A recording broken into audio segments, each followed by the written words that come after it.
राज्यातील तापमान दिवसेंदिवस वाढत आहे.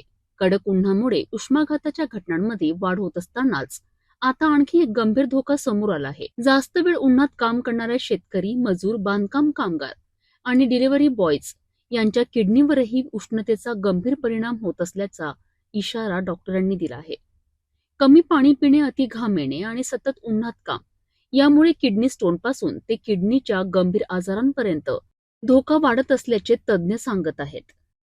सोलापूर जिल्ह्यातील माळशिरस तालुक्यातील अनेक शेतकरी गेल्या काही दिवसांपासून तीव्र उन्हात काम करीत आहेत.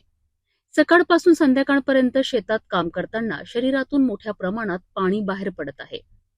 मात्र अनेक वेळा पुरेसे पाणी न पिल्याने शरीर डिहायड्रेट होत असून त्याचा थेट परिणाम आता किडनीवर दिसू लागला आहे. तज्ज्ञांच्या मते कमी पाणी पिणाऱ्या व्यक्तींमध्ये किडनी स्टोन होण्याचा धोका वाढतो. तसेच दीर्घकाळ डिहायड्रेशन राहिल्यास किडनीचे कार्यही प्रभावित होऊ शकते. त्याला आपण जे ही स्ट्रोक म्हणतो वगैरे जे प्रकार आहेत हे एक्स्ट्रीम्स ऑफ असतात ना. ह्याच्यामध्ये युजली जो पहिला ऑर्गन खराब होतो तो किडनीच असतो, कारण की किडनीला सगळ्यात जास्त प्रमाणामध्ये पाणी लागतं किंवा हायड्रेशन लागतं. कंटिन्युअस जर पेशंट खूप हीटमध्ये काम करतात, तर काही एरियामध्ये भारतामध्ये हीट आहे, त्यावेळेस काय होतं, स्लोली किडनी डॅमेज होते. आणि हे सायंटिफिकली पण बऱ्याच एरियामध्ये प्रूव्हन आहे की बाबा जे लोक कंत्राटीदार लोक म्हणा किंवा बिल्डिंगचे वर्कर म्हणा किंवा शेतातले कामगार म्हणा, जे युजली नॉट अफोर्डेबल काय जे असतील, त्यामुळे ह्यांना डेफिनेटली प्रॉब्लेम होतात. डॉक्टर श्रीकांत देव यांनी सांगितले की बदलत्या तापमानाचा परिणाम आता शरीराच्या महत्वाच्या अवयवांवर होत आहे. शेतकरी, मजूर, बांधकाम कामगार आणि डिलिव्हरी बॉयज यांसारखे दिवसभर उन्हात काम करणारे लोक अधिक धोक्यात आहे. त्यांच्या मते डिहायड्रेशन म्हणजेच शरीरातील पाण्याचे संतुलन राखणे अत्यंत महत्वाचे आहे. किडनीच्या आजारांचे सुरुवातीचे लक्षण म्हणजे रात्री वारंवार लघवीकरिता जावे लागणे. अनेक जण सामान्य समजून दुर्लक्ष करतात, मात्र हे किडनीच्या बिघाडाचे संकेत असू शकतात. उन्हाळ्यात सामान्य व्यक्तीपेक्षा उन्हात काम करणाऱ्या व्यक्तींना अधिक पाणी पिण्याची गरज असते, कारण घामाद्वारे शरीरातील पाणी आणि क्षार मोठ्या प्रमाणात बाहेर पडतात. डॉक्टरांच्या मते दर 2 तासांनी पाणी पिणे आवश्यक आहे.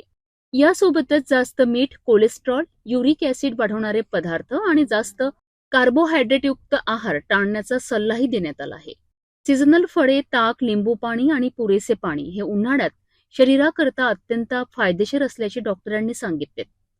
तसेच जास्त मीठ सेवन केल्यास शरीरातील सोडियमचे प्रमाण वाढते, त्यामुळे ब्लड प्रेशर वाढून किडनीवर अतिरिक्त ताण येऊ शकतो. कडक उन्हामुळे फक्त उष्माघातच नाही, तर आता किडनीचे आजारही झपाट्याने वाढत असल्याचा इशारा डॉक्टरांनी दिला आहे. त्यामुळे उन्हात काम करणाऱ्या प्रत्येकाने वेळोवेळी पाणी पिणे, योग्य आहार घेणे आणि शरीरातील बदलांकडे दुर्लक्ष न करणे अत्यंत गरजेचे आहे. अननेसेसरी कार्बोहायड्रेट इंटेक जेव्हा आपण घेतो त्याचे साईड इफेक्ट वेगळे आहेत. Carbohydrate intake it produces increase in cholesterol, uric acid, त्याचे स्टोन बनतात. हॅव्हिंग प्रॉपर मिनरल फ्लुइड्स, आता मिनरल फ्लुइड्स मिळणं तर खूप अवघड आहे डेफिनेटली. ज्यावर एखादा फ्रूट खाणे, फ्रूट ज्यूस पिणे, नॉर्मल वाला सगळ्यात म्हणू शकतो. चांगला कुठला, आता चांगले सगळेच फ्रुट्स आहेत, सगळ्या फ्रुट्समध्ये युजली बरेचसे घटक ॲडिक्वेट असतात. दुसरं आहे, तुम्ही खाण्यामध्ये किती फास्ट फूड घेताय, सॉल्ट इंटेक किती आहे, फॅटी ऍसिड, फॅटी फ्लुइड किती, प्रोसेस फूड किती आहे, या सगळ्यांमध्ये सॉल्ट इंटेक खूप जास्त असतं. मग ऑटोमॅटिकली किडनीचं काम खूप जास्त प्रमाणाने, जेवढ्या जास्त प्रमाणात सॉल्ट बाहेर फेकणं आहे तेवढं फेकणं. जर सॉल्ट बॉडीमध्ये राहिलं तर बीपी वाढतो, बीपी वाढला की पायाला सूज येणे, पायाला सूज आली की बाकीचे सगळे प्रॉब्लेम चालू होतात. So usually body tries to, kidney throws out whatever best possible salt जे आपल्या बॉडीमधनं. आणि जर ही कंटिन्युअस जर सॉल्ट इंटेक तुमचं जास्त राहिलं, समटाइम्स इट कॅन फेल.